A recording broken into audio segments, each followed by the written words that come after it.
하나님 아버지, 이 시간 연약한 몸으로 연약한 마음과 의지로 주님 앞에 나왔습니다.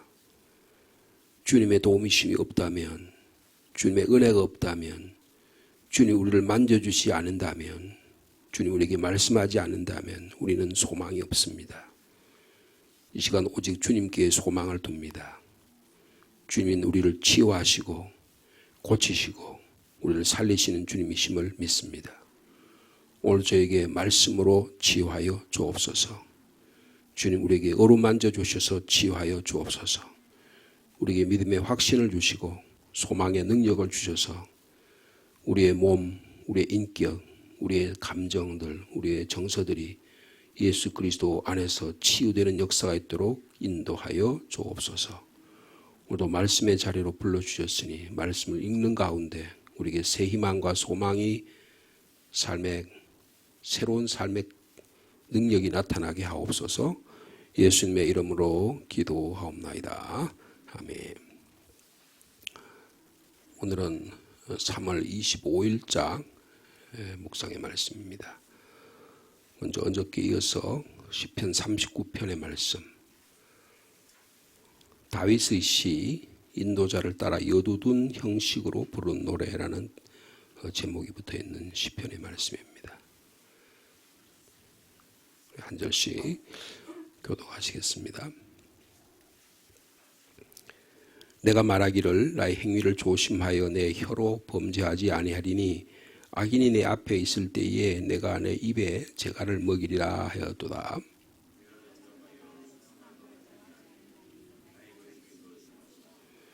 내 마음이 내 속에서 뜨거워서 작은 소리로 읊조릴 때에 불이 붙으니 나의 혀로 말하기를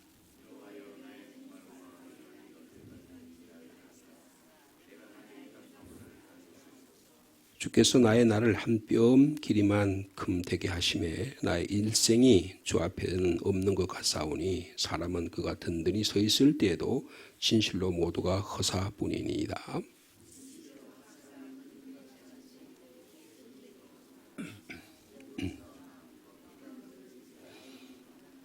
주여 이제 내가 무엇을 바라리요? 나의 소망은 주께 있나이다.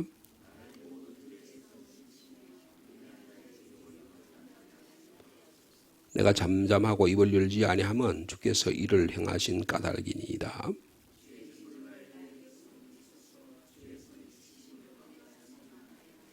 주께서 죄악을 책망하사 사람을 징계하실 때에 그 영화를 좀먹음같이 소멸하게 하시니 참으로 인생이란 모두 헛될 뿐이니이다.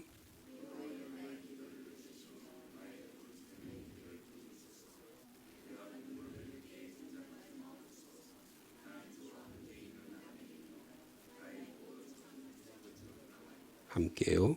주는 나를 용서하사 내가 떠나 없어지기 전에 나의 건강을 회복시키소서. 아멘. 이어서 에스겔서 말씀입니다. 에스겔 17장 1절에서 10절까지 말씀이 되겠습니다. 구약성경 1173면쯤 있겠습니다. 에스겔 17장 말씀입니다. 17장 1절에서 10절까지 말씀 한 절씩 교독하시겠습니다. 에스겔 17장 1절 말씀 제가 먼저 했습니다. 여호와의 말씀이 내게 임하여 이르시되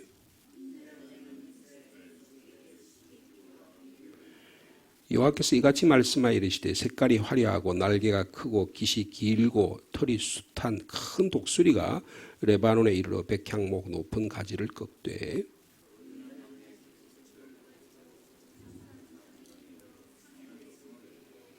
또 그 땅의 종자를 꺾어 옥토에 심되 수양버들가지처럼 큰 물가에 심더니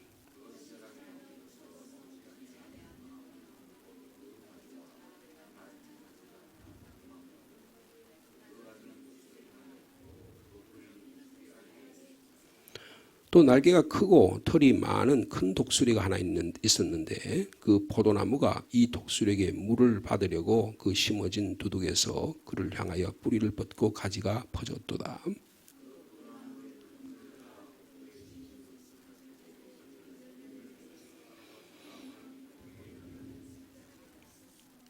너는 이르기를 주 여호와의 말씀에 그 나무가 등이 번성하겠느냐?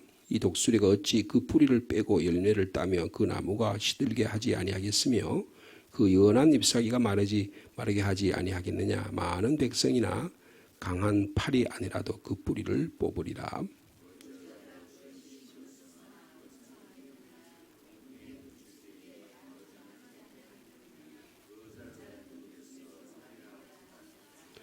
아멘. 이어서 로마서 말씀입니다. 로마서 2장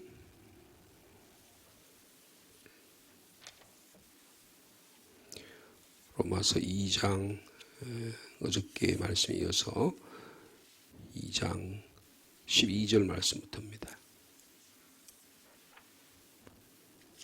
저희도 어저께 2장 1절에서 11절까지 읽었는데요.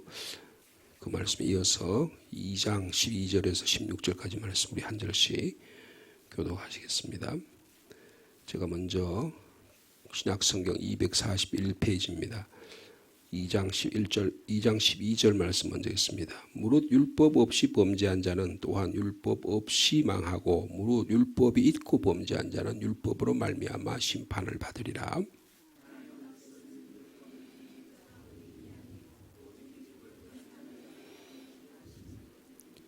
율법 없는 이방인이 본성으로 율법의 일을 행할 때에는 이 사람은 율법이 없어도 자기가 자기에게 율법이 되나니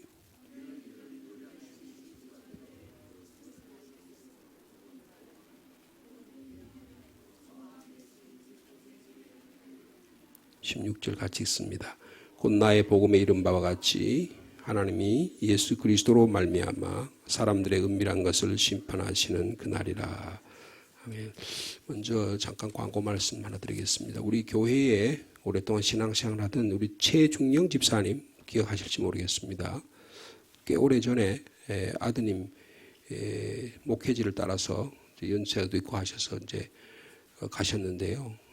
그저께 별세를 하셨습니다. 별세를 하셔서 우리 교회에 그 아드님이 교회에 또 이렇게 통해서 별세 소식을 알려왔습니다. 아마 오늘 장례식을 치른다고 합니다. 저희들이 따로 우리 교회에서 오랫동안 벌써 떠나신 지 오래되셨기 때문에 뭐 교회에서 무슨 장례를 하고 조문하거나 그럴 형편은 안 되는 것 같은데 위해서 기도해 주시면 감사하겠습니다. 추후에 필요한 경우에는 우리가 조의를 표시할 수 있도록 그렇게 하겠습니다. 최중영 집사님 일주공에 사셨어요. 여러분 기억하실지 모르겠습니다. 장례가 잘 치러질 수 있도록 기도해 주시면 감사하겠습니다. 오늘 이 말씀은 심판에 관한 말씀입니다. 오늘 지금 그 로마서 2장은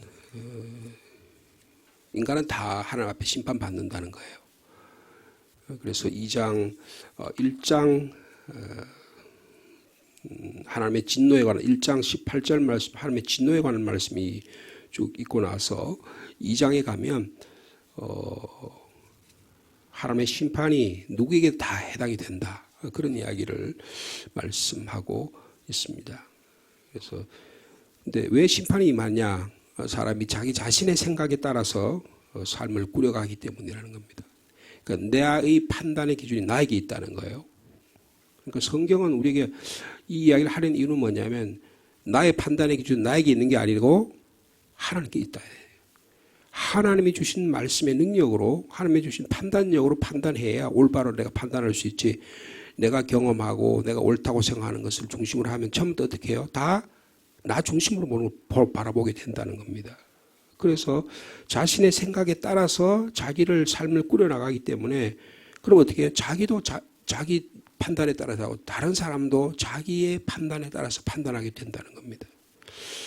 사도 바울은 이렇게 됐을 때 다른 사람을 판단하게 되면 늘 자기에게 유리한 방식으로 판단하게 돼 있다는 거예요. 정당이라는 게 특별히 그렇죠. 이해관계에 따라서 자기의 권력의 향배에 따라서 그렇습니다. 똑같이 헌법재판소에서 재판이 나왔는데 이 평론가들이나 사람들이 나와서 이야기하는 뭐 다 자기 따라서 이야기하죠. 그게 이 세상의 삶의 방식입니다. 그러나 자기가 이렇게 판단했을 때 하나님의 심판이 있어야 된다는 걸 깨달아야 된다는 거예요. 그런데 보통은 하나님의 심판에 대한 생각을 갖지 않고 그냥 살아가게 된다는 것입니다. 그래서 여러분 우리 2장 3절에 보면 어저께 주신 말씀인데요. 이렇게 두 가지 우리에게 질문하신 말씀이 있어요. 2장 3절 말씀 한번 읽어볼까요? 이런 일을 행하는 자를 판단하고도 같은 일을 행하는 사람아. 뭐라 그랬어요? 내가 하나님의 심판을 피할 줄로 생각하느냐. 그러니까 자기 중심으로 판단하는 사람은 반드시 하나님의 심판을 피할 수 없다는 겁니다. 그래서 자기 눈에 들보가 만큼 결점이 있는데도 모르고 자기 눈에 이만큼 들보가 있는데도 불구하고 남의 눈에 있는 조그만 미세한 부분 가지고 막 공격해야 되고 그러잖아요. 그러면 반드시 하나님의 심판이 따른다는 거예요. 이게 사도 바울이 인간은 누구에게나 다 심판당하게 된다는 것을 말하기 위해서 그게 유대인이건 헬라인이건 간에 그렇다라는 것을 말씀하고 있습니다. 4절에 보면 4절 말씀 읽어볼까요? 혹 내가 하나님의 인자하심이 너를 인도하여 회개하게 하심을 알지 못하여 그의 인자하심과 용납하심과 길이 참으심이 풍성함을 멸시하니. 하나님의 심판하신 하나님이니까 우리를 다 그냥 싹 쓸어버리냐? 아니다. 하나님의 인자하심이 있는 거 왜 이걸 모르느냐? 이렇게 이야기함에도 불구하고 자신의 고집고 회개하지 아니함으로 말미암아 이 모든 심판이 이르게 된다. 그렇게 말씀하고 있습니다. 그런데 그렇게 이야기하고 나서 오늘 이 12절부터 16절에 보면 근데 사람은 누구에게나 이 하나님의 말씀이 임하고 혹시 유대인에게는 하나님의 말씀이 임하잖아요. 말씀 임할 때 내가 잘못되었구나. 내가 이 점에서 문제가 있구나를 판단하는 능력을 갖고 있다는 거예요. 윤리의식을 갖고 있다는 거예요. 도덕의식을 갖고 있다는 거예요. 그래서 선악을 구분할 줄 알게 된다는 것입니다. 유대인들은 율법을 가지고 구별하고 이방인은 뭘 가지고요? 나에게 주어진 양심이라고 하는 법을 가지고 판단하게 된다는 것입니다. 그래서 그러면서 11절에 이런 말씀을 하세요. 11절이 앞에 2장 1절에 10절까지 말씀의 결론인데 뭐라 그랬어요? 11절 말씀 읽을까요? 이는 하나님께서 외모로 사람을 취하지 아니하심이라 그랬습니다. 그래서 하나님은 외모로 사람을 취하는 게 아니다. 그러니까 이방인이건 유대인이건 간에 하나님의 눈으로 보면 차이가 없다. 모두 다 하나님 앞에 다 심판의 대상이 된다. 또 다르게 말하면 하나님의 구원의 대상이 된다는 것을 말씀해 주고 있습니다. 이 로마서가 이제 쭉 이야기해서 3장에 가면 모두가 다 하나님 앞에 다 죄인이기 때문에 예수 그리스도를 믿음으로만 구원 얻는다는 복음의 진리를 이야기하려고 하는 그런 취지가 있는 것입니다. 그런데 여러분 오늘 에스겔서 말씀 보면 여러분 재미있는 말씀이에요. 심판에 관한 말씀입니다. 한번 보실까요? 다 심판에 관한 말씀을 우리가 이해할 수 있겠는데요. 오늘 주신 말씀을 여러분 이 에스겔서 이 에스겔 17장의 말씀은 비유를 수수께끼 같이 이야기를 해요. 이것은 유다 말기 때의 이야기입니다. 그래서 에스겔이 환상을 통해서 이스라엘 백성이 말하는 거예요. 너는 이스라엘 족속의 17장 2절에 이스라엘 족속의 수수께끼와 비유를 통해서 이야기해라. 근데 독수리가 나오죠. 독수리가 나오는데 거기 보면 색깔이 화려하고 날개가 크고 깃이 길고 털이 숱한 큰 독수리가 있다. 이 독수리 이것은 바벨론의 느부갓네살 왕을 말하는 겁니다. 뒤에 보면 11절부터 보면 그 해석이 나와요. 근데 이게 느부갓네살 왕이라는 걸 알 수 있습니다. 근데 이 느부갓네살 왕이 백향목 높은 가지를 꺾었어요. 그러니까 이거 뭐라고 하면 백향 높은 가지들 레바논 위에 있는 아람 국가를 공격해서 무너뜨리고 그 다음에 지금 여기 있는 이스라엘을 찾아왔다는 거예요. 그 당시에 이스라엘 왕이 여호야긴이라는 왕이었습니다. 그래서 연한 가지를 꺾어가지고 장사하는 땅에 이르러 상인의 성배에 두었다. 이 연한 가지가 뭐냐 하면 이 여호야긴 왕이에요. 그러니까 여호야긴 왕을 전쟁 이때가 주전 598년, 597년이었는데 제1차 바벨론 공격이 들어와서 예루살렘 성이 멸망을 합니다. 그때 여호야긴 왕이 붙잡혀가요. 근데 그걸 뭐라고 표현하면 연한 가지 끝을 꺾어가지고 장사하는 땅에는 바벨론 제국의 자기 수도로 데리고 갑니다. 그래서 35년 동안 여호야긴이 바벨론의 포로로 잡혀 있어요. 그 사건을 이야기하는 겁니다. 그 다음에 또 한 사람이 등장하면 또 그 땅에 종자를 꺾고 옥토에 심되, 여기 그 다음에 종자라는 거는, 종자라는 건 씨를 뿌리면 뭐가 돼요? 뭐가 나잖아요. 그죠? 싹이 나잖아요. 그러니까 이 종자는 누구를 말하면 이 여호야긴을 대신해서 이 느부갓네살 왕 여호야긴을 자기 나라로 데려가고 대신에 왕을 세웠는데 그 왕 이름이 시드기야입니다. 유다 왕국의 마지막 왕이에요. 이 종자가 시드기야를 이야기하는 겁니다. 이 시드기야를 데리고 옥토에 심어가지고 수양버들 같이 하는 큰 물가에 심었어요. 그럴 때 어떻게 합니까? 얘가 자랐어요. 그래서 조금 자라가지고 어떻게 됐습니까? 크지는 않았지만 높지 아니하는 뭐가 됐다고요? 포도나무가 됐어요. 굵은 가지와 또 가지가 난 포도나무가 되어서 그 가지가 독수리를 향하고 그 뿌리는 독수리 알이 있어요. 그러니까 지배권이 느부갓네살의 바벨론의 포로 지배하에 있었다는 거예요. 여러분 이것은 예레미야도 그렇고 에스겔도 그렇고 여러분 바벨론이라는 대제국의 관계에서 하나님께서 바벨론 제국을 허락해 주셨기 때문에 그 제국과의 올바른 관계를 유지하고 그 관계 밑에서 있어야 되는데 그래서 지금 여호야긴이 붙잡혀가고 시드기야가 하는데 이때 이 시드기야가 바벨론에 의해서 왕이 된 거예요. 왕이 돼가지고 와 있는데 그래서 막 그 독수리를 향하고 있다는 거. 그러니까 좋은 관계를 유지했다는 거예요. 그리고 그 아래에 있었어요. 그런데 그 다음에 또 등장 7절에 보니까 또 날개가 크고 털이 많은 큰 독수리가 하나 있었다. 또 다른 독수리가 나타납니다. 이건 애굽을 말합니다. 그러니까 우리나라가 한반도에 있는데 우리나라에는 큰 독수리를 말하면 우리나라 한반도 역사라면 큰 독수리가 누구예요? 중국이라고 볼 수 있잖아요. 그죠? 중국에는 큰 독수리가 한 마리 있는데 그 다음에 또 독수리가 돼가지고 또 한 1945년에 독수리가 나타나서 그게 누구예요? 미국이란 말이에요. 말하자면 그렇게 비유할 수 있는 거예요. 우리나라 역사로 비유하면. 그런데 이 우리나라의 대통령이 말이에요. 이 중국의 장단의 춤을 맞춰야 될지 미국의 장단의 춤을 맞춰야 할지 모르죠. 지금도 그렇잖아요. 그죠? 대통령이 바뀔 때마다 조금 중국에 가까운 사람은 중국에 쉐쉐쉐쉐 한다 그런 사람이 있는가 하면 중국보다는 미국의 관계를 좋아했게 그렇게 말하는 사람들이 있잖아요. 그죠? 똑같은 거예요.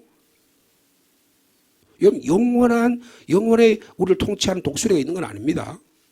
여러분, 미국은 절대적으로 우리를 우방이고 중국은 절대 우리의 적대 국가고 그럴 리가 없어요. 여러분, 미국도 트럼프라는 사람 보세요. 조금만 있으면 중국보다 더 심하게 우리를 공격할 수 있는 사람이라고요. 미국 군인 다 빼가겠다. 그리고 너희들은 핵무기도 만들지 말아라. 그러면서 더 압제하고 돈을 한 몇 배 더 내라. 충분히 그럴 수 있는 사람이라고. 그죠? 근데 여기 더 큰 날개, 큰 독수리가 안에 있는데 이 포도나무는 누구라 그랬죠? 아까? 시드기야라는 왕이라 그랬잖아요. 이 시드기야 왕이 바벨론의 포로로 해서 바벨론과의 조공 관계를 가지고 봉신 관계를 갖고 있었는데 이제 보니까 이때 이 큰 날개 가진 이 애굽의 큰 두 번째 독수리, 이 애굽은 바로 왕입니다. 프삼티크 2세라는 바로 왕이요. 591년에 공격합니다. 그러니까 598년에 그러니까 한 6년이 지나고 나서 국제 정세가 변한 거예요. 그러니까 애굽이 이스라엘을 공격합니다. 그래서 애굽의 영향권 안에 들어가게 된 거예요. 이스라엘이. 그러니까 이 중동전이 지금 팔레스틴이 있잖아요. 그러면 여기 미국이 더 강력하냐, 소련이 강력하냐. 여러분 지금 소련이 해가지고 위에 시리아라는 나라가 있었는데 레바논 시리아라는 나라가 있었는데 시리아에 지금 내전이 일어나가지고 어떻게 했습니까? 시리아가 뒤집혔잖아요. 그 시리아가 원래 소련의 지배하에 있었어요. 근데 소련이 지배하에 있었는데 미국이 또 후원하는 반군들이 공격해가지고 시리아의 그 독재자를 몰아냈습니다. 그래서 지금 시리아 독재가 소련 쪽으로 도망을 갔어요. 러시아 쪽으로 도망을 갔다고요. 지금 그런 거하고 똑같은 거예요. 그러니까 지금 어떻게 해요? 이 시드기야 왕이 왜 어떻게 하는 거 보세요. 또 날개가 크고 털이 많은 큰 독수리가 하나 있었는데 그 포도나무가 이 독수리에게 물을 받으려고 애굽한테 물 받으려고 아부를 하는 거예요. 그 권력이 더 힘이 세다고 생각한 거예요. 그러니까 미국하고 좋은 관계를 하다가 이제는 쎄쎄쎄 하게 된 거라 그 말이에요. 예? 그러니까 어떻게 해요? 물을 받으려고 심어진 두둑에서 그 가지를 향해 뿌리를 보고 가지가 퍼졌다 그 말이에요. 그리고 그 포도나무를 큰 물가 옥토에 심은 것은 가지를 내고 열매를 맺어서 아름다운 포도를 이루게 하는데 근데 너는 이르기를 뭐라 그래요? 19절 말씀 읽어보겠습니다. 주 여호와의 말씀에 그 나무가 능히 번성하겠느냐. 이 독수리가 어찌 그 뿌리를 빼고 열매를 따며 그 나무가 시들게 하지 아니하겠으며 그 연한 잎사귀가 마르게 하지 아니하겠으며 많은 백성이나 강한 팔이 아니라도 그 뿌리를 뽑으리라. 볼지라 그것이 심어졌으나 번성하겠느냐? 동풍에 부딪힐 때 아주 마르지 아니하겠느냐? 그 자라든 뚜둑에서 마르리라. 그러니까 마치 애굽에 붙어 있으면 살 것 같아. 그런데 여러분 시드기야가 친애굽 정책을 썼는데 바벨론의 느부갓네살이 화가 난 겁니다. 그래서 강력한 군대를 보내서 주전 586년에 예루살렘을 멸망시킵니다. 이 예루살렘 멸망하는 이야기예요. 그래서 이 지금 포도나무가 말이에요. 지금 자기가 평소에 가라온 느부갓네살 바벨론과의 좋은 이 우관계를 청산해버리고 애국과의 관계를 회복하려고 하다가 애국과의 관계를 하려고 하다가 결국 어떻게 했냐? 자기 자신이 망하게 되는 그런 일이 하나님의 심판이 임하게 된다. 여러분 애굽에 붙어 있느냐 바벨론에 붙어 있느냐가 중요한 아니고 하나님에 대한 심판의 말씀 앞에 어떻게 우리가 서 있느냐가 중요하다는 것을 말씀해. 자, 이걸 우리 개인에게 한번 소급해 보자. 이게 시편의 말씀이에요. 자, 국가적인 말씀인데 오늘 시편의 말씀을 다시 보시면 시편의 말씀 잠깐 한번 보시면요. 이 시편의 말씀은 어떤 한 사람이 심한 질병에 걸려 있는 거예요. 큰 질병에 걸려가지고 하나님 앞에 살려달라고 그냥 소리 지르는 그 내용이 시편 39편입니다. 그래서 질병의 고통을 앞에서 죽음을 앞둔 환자가 죽음을 힘을 당해가지고 주님 저를 살려달라고 하는 기도가 시편 39편. 자, 그게 여러분 시편 39편에 12절과 13절에 그래서 원래 이 39편의 가장 중요한 핵심적인 내용은 기도의 내용은 12절과 13절이에요. 자, 12절 13절 말씀 읽어보겠습니다. 시작. 여호와여 나의 기도를 들으시며 나의 부르짖음에 귀를 기울이소서. 내가 눈물을 흘릴 때 잠잠하지 마옵소서. 나는 주와 함께 있는 나그네이며 나의 모든 조상들처럼 떠도나이다. 13절 그러면서 뭐라 그래요? 주는 나를 용서하사 내가 떠나 없어지기 전에 나의 건강을 회복시켜 주십시오. 건강을 위해서 기도하는 거예요.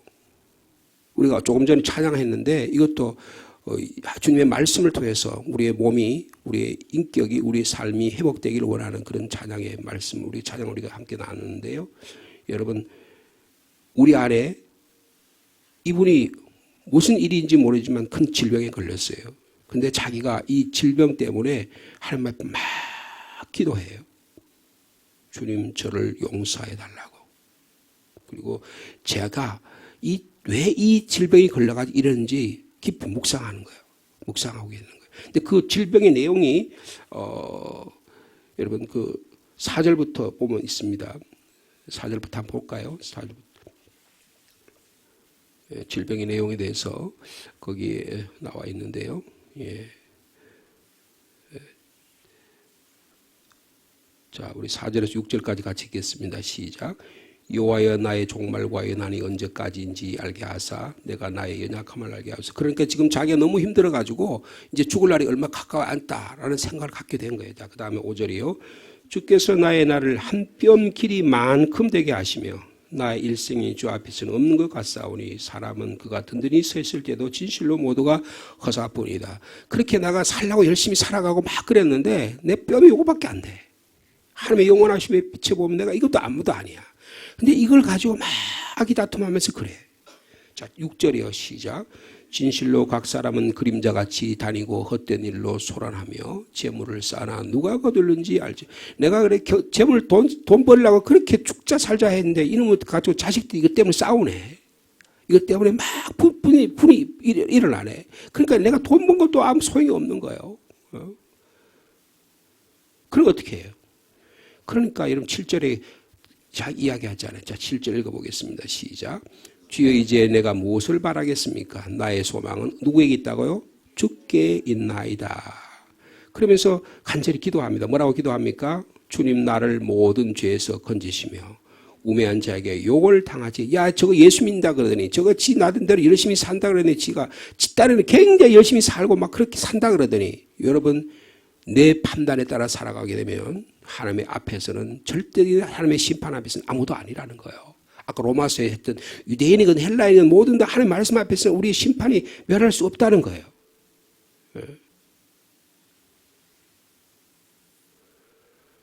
근데 여러분 이때에 이 기도자가 뭐라고 어떤 행동을 합니까? 여러분 9절 말씀 한번 볼까요? 내가 잠잠하고 입을 열지 아니하면 주께서 이를 행하시는 거다. 근데 사실은요. 그래서 내가 신앙생활하면서 야 이거 내가 잘못했구나 깨달은 거예요. 그래서 하나님께 나에게 이 징벌이 찾아오게 됐구나. 그래서 내가 이런 일이 일어났구나. 그게 10절이잖아요. 그죠? 10절 읽어볼까요? 주의 징벌을 나에게 옮기소서 주의 손이 치심으로 내가 세마이. 그러니까 내가 하나님 앞에 범죄해서 하나님의 심판이 나에게 임했구나. 주님 내가 이게 받아서 심판을 받아서 마땅합니다. 그렇게 자기 고백하는 거예요. 그게 11절에 계속되죠. 11절 같이 읽을까요? 시작. 주께서 죄악을 책망하사 사람을 징계하실 때에 그 영화를 조문같이 소멸하게 하시니 참으로 인생이란 모두 헛될 뿐입니다. 그래서 자신의 연약함을 주님께 고백합니다. 고백해요. 근데 이렇게 고백하는 가운데서도요.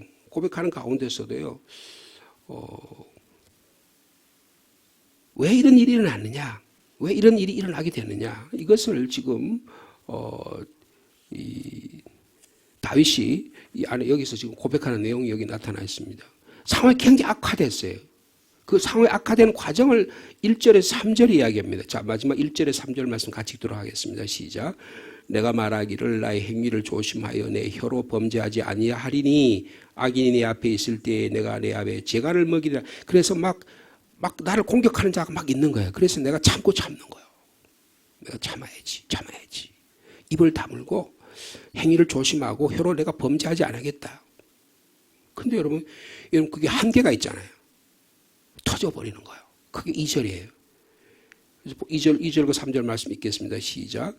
내가 잠잠하여 선한 말도 하지 아니하니 나의 근심이 더 심하도다. 내 마음이 내 속에서 뜨거워서 작은 소리를 읊조릴 때 불이 붙으니 나의 혀로 말하기를 여호와여 나의 종말과 연하니 언제까지 이제 알게 하사 나의 연약함을 알게 하십시오. 제가 못 살겠습니다. 주님. 제가 이렇게 참고 기다렸는데 화가 나 죽을 것만 같아요.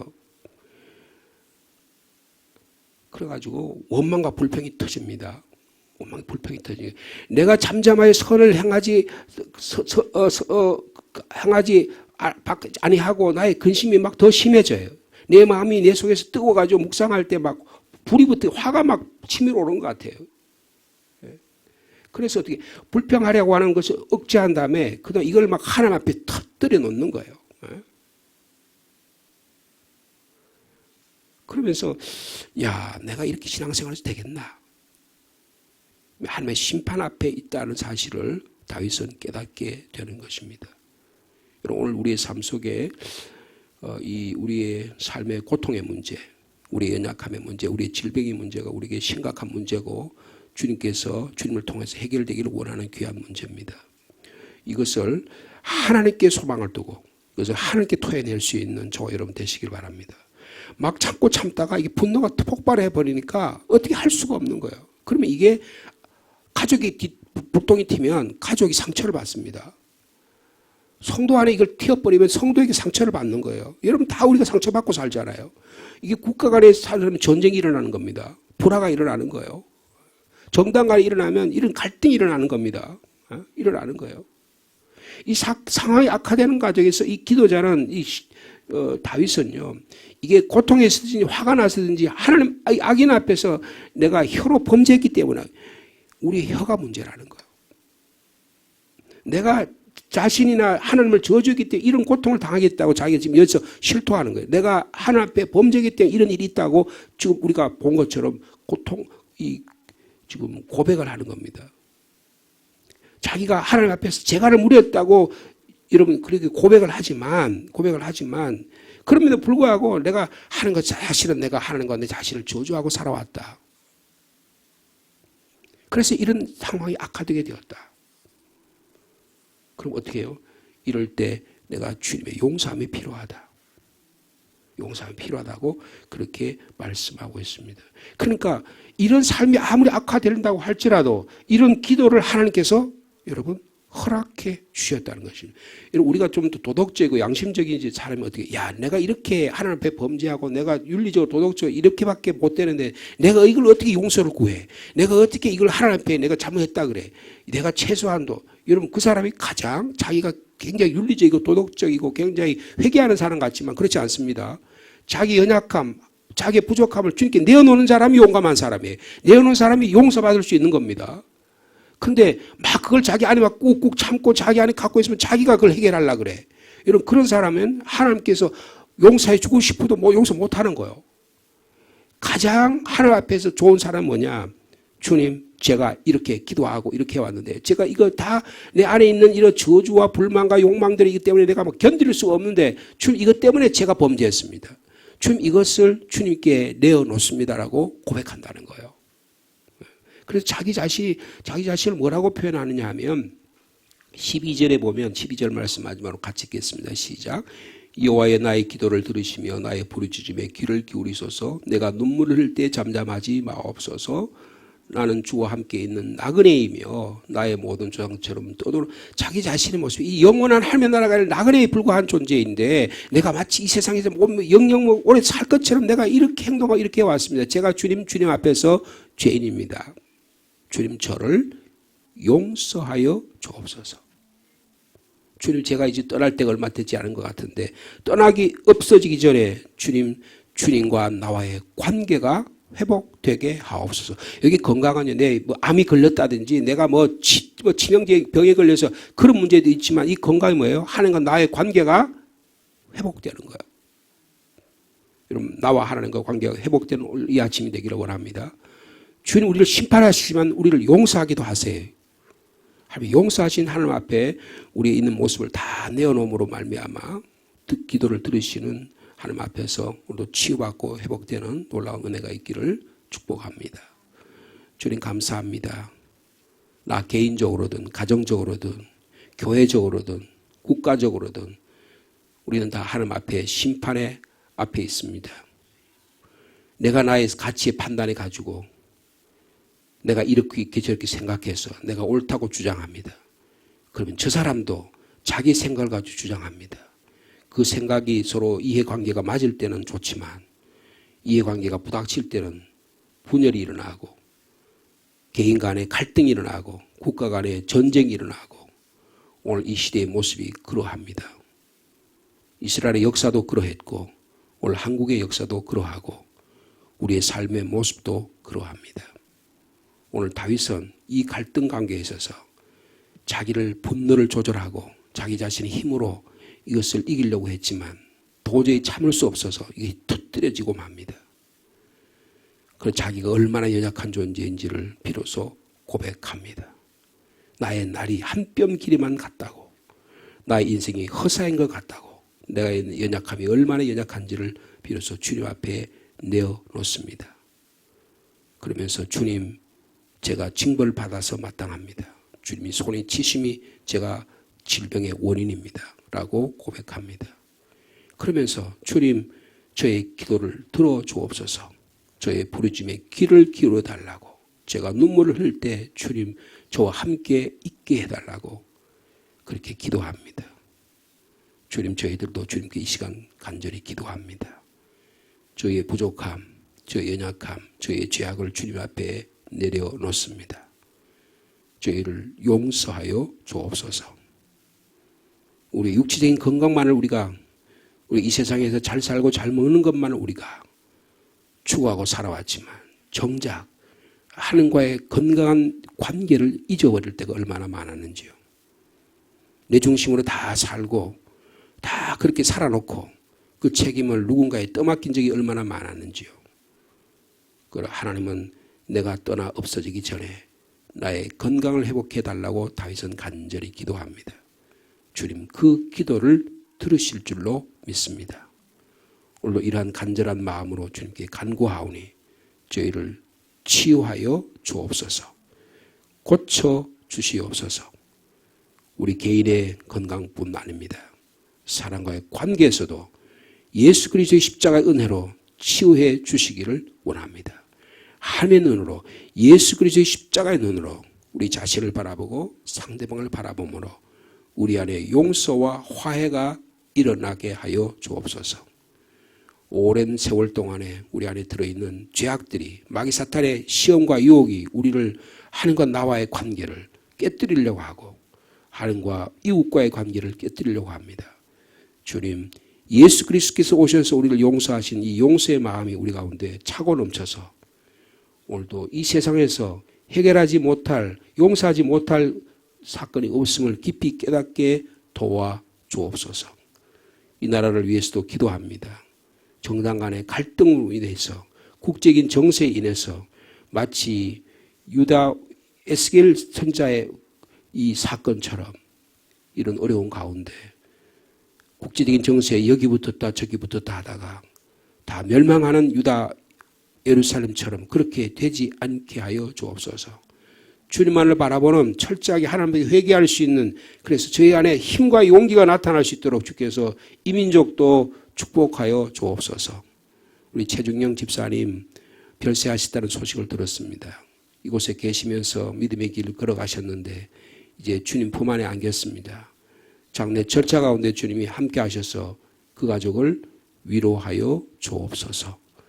오늘도 이번 주간에도 신방을 하려고 합니다. 신방받는 가정마다 주님의 은혜를 더하여 주옵소서. 특별히 이번 주간에는 부흥서경의 말씀의 사경회를 가지려고 합니다.